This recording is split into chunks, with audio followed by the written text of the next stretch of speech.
Everyone welcome back to अशमन zone. तो आज का जो हमारा टॉपिक है वो है क्लास 11 की बिजनेस स्टडीज़ की unit 2, that is your forms of business organisations. ठीक है, तो फॉर्म्स ऑफ बिजनेस ऑर्गेनाइजेशंस में हम ये पढ़ेंगे कि जो हमारे बिजनेस ऑर्गेनाइजेशंस होती हैं वो किस किस टाइप की हो सकती हैं, किस किस टाइप के बिजनेसेस लोग करते हैं। ठीक है, तो अगर हम बात करें तो बेसिकली इसमें जो आप मेजर पढ़ोगे डिवीज़न, तो बिज़नेस बेसिकली क्या है कि आपका एक जो फर्म है वो क्या करता है, इकोनॉमिक रिसोर्सेज को यूज़ करके आपको गुड्स और सर्विसेज प्रोवाइड करता है, राइट।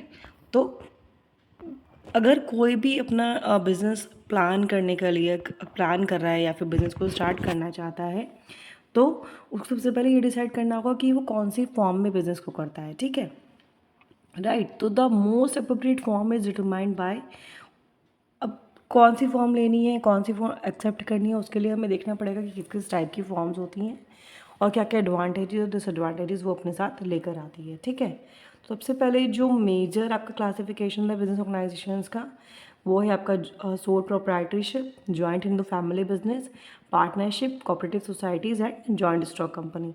तो बेसिकली जो फर्स्ट टाइप आएगा इसमें वो है हमारा सोल प्रोप्राइटरशिप। ठीक है, सोल प्रोप्राइटरशिप का मतलब क्या हुआ, जैसे कि सोल का मतलब क्या होता है, सिंगल, ओनली।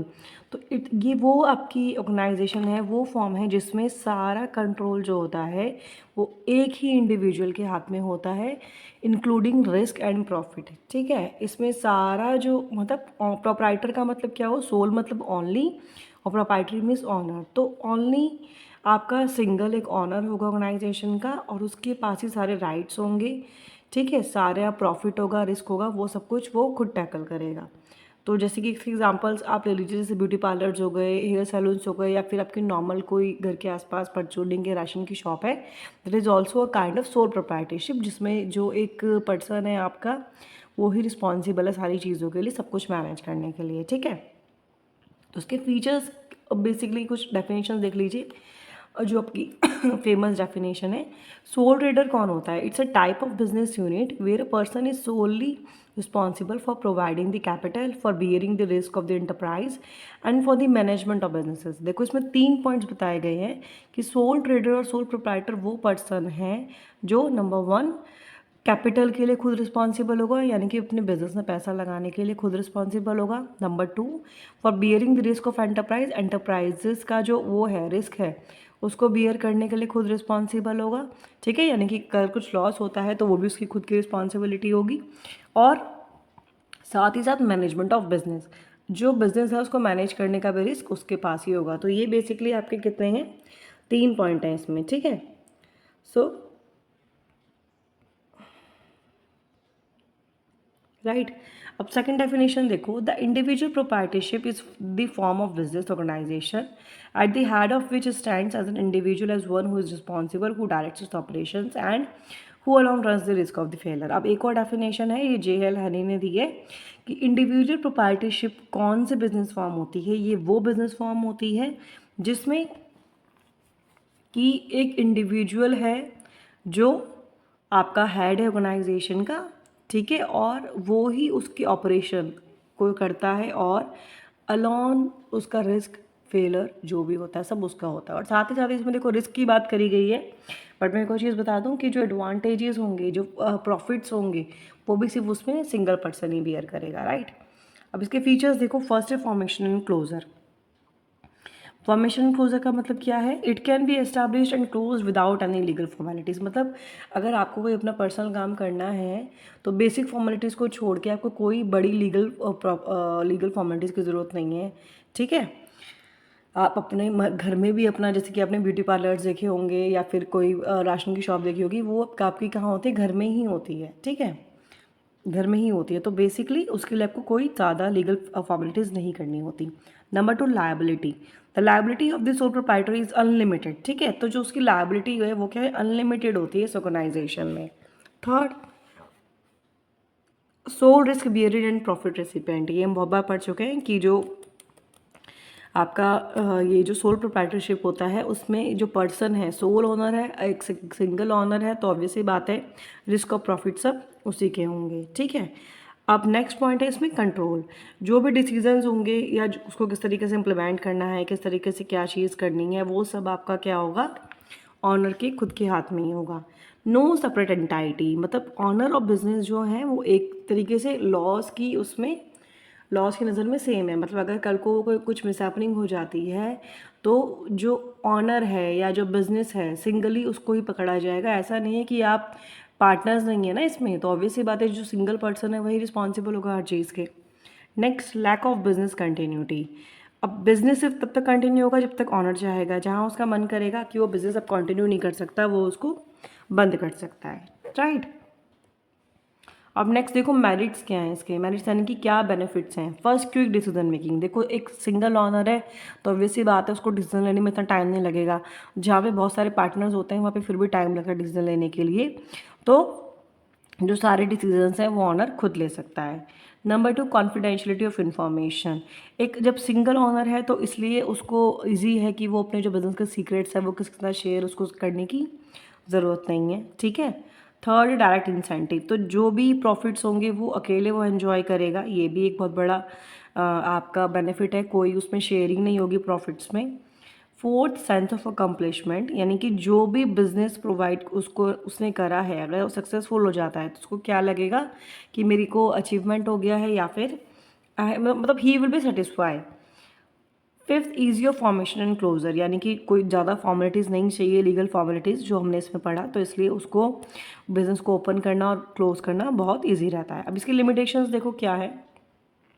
लिमिटेड रिसोर्सेज, जो उसके पास रिसोर्सेज हैं वो क्या होते हैं, बहुत कम होते हैं, ठीक है।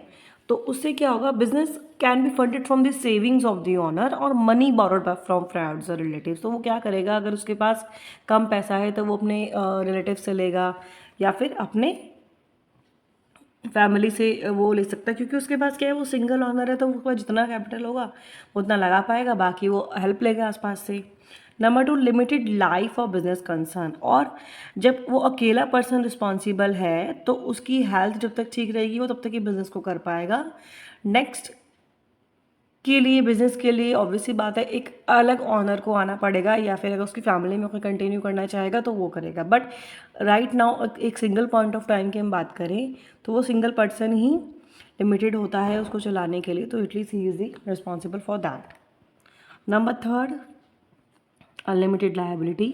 और अगर बिजनेस आपका फेल हो जाता है, डेब्ट रीपेमेंट नहीं कर पाता, देन व्हाट, तो उसकी लायबिलिटी ख़त्म होना बहुत मुश्किल है। यानी किस तरीके से सारे आपके खर्चे को एक्सेप्ट करेगा, नहीं करेगा, इट इज़ वेरी टफ। तो बेसिकली बिजनेस अगर फेल हो जाता है तो डेब्ट को रीपेमेंट करना उसके पर्सनल एसेट के, उसके खुद के लिए एक रिस्क का काम है।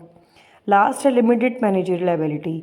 अब वन पर्सन जो है, जो बिज़नेस कर रहा है अपने घर में, उसने बिज़नेस खोल लिया तो ज़रूरी नहीं है उसके पास सारी लायबिलिटी, सारी मतलब उसके पास क्या बोलते हैं एबिलिटी हो बिज़नेस को करने के लिए, है ना। ज़रूरी थोड़ा ना है कि वो उसने कोई प्रोफेशनल कोर्स करा हुआ है और तब उसने बिज़नेस स्टार्ट किया है।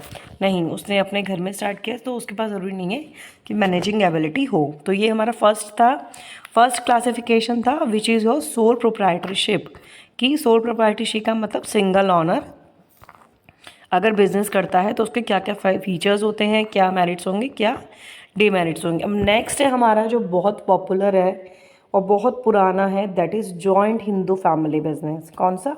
Joint Hindu family business. ये वो बिजनेस होता है जो बेसिकली हिंदू अनडिवाइडेड फैमिली, मतलब जो पहले आपको पता है बहुत बड़ी बड़ी फैमिलीज होती थी, सब साथ में रहते थे, तो वो जो उनके साथ शेयर जो बिजनेस एक फैमिली कर रही है, जैसे आपने सुना होगा Sharma and sons, Jain and sons, इस टाइप से।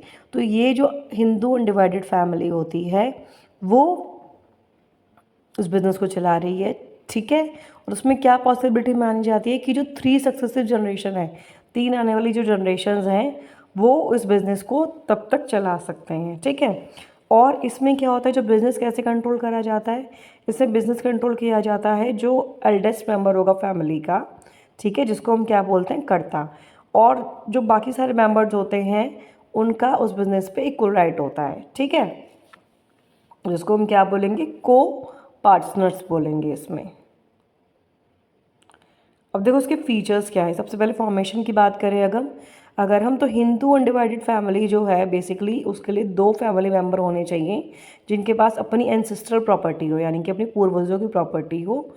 और ये एक एक्ट के थ्रू, यानी कि हिंदू सक्सेशन एक्ट 1956 के थ्रू इसकी फॉर्मेशन उसके अंडर आपकी दर्ज होती है, ठीक है। यानी कि तो हिंदू जॉइंट हिंदू फैमिली के बिजनेस की फॉर्मेशन कैसी होगी? नंबर 1, सबसे पहले 2 पार्टनर होने चाहिए जिनके पास अपनी एंसेस्ट्रल प्रॉपर्टी है। और नंबर 2, हिंदू सक्सेशन एक्ट 1956 के अंडर ये दर्ज करी जाती है, ठीक है। नेक्स्ट है आपका इसका जस्ट अ सेकेंड। अच्छा, इसमें आपका limited life of a business नहीं आएगा सेकेंड पॉइंट में, सॉरी फॉर दैट।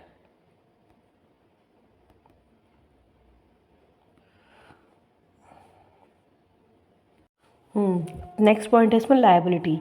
तो जो भी फैमिली मेम्बर्स होंगे कर्ता को छोड़कर उन सबकी, कर्ता मीन्स जो ऑनर है उसको छोड़कर सबकी लिमिटेड लायबिलिटी होगी, ठीक है।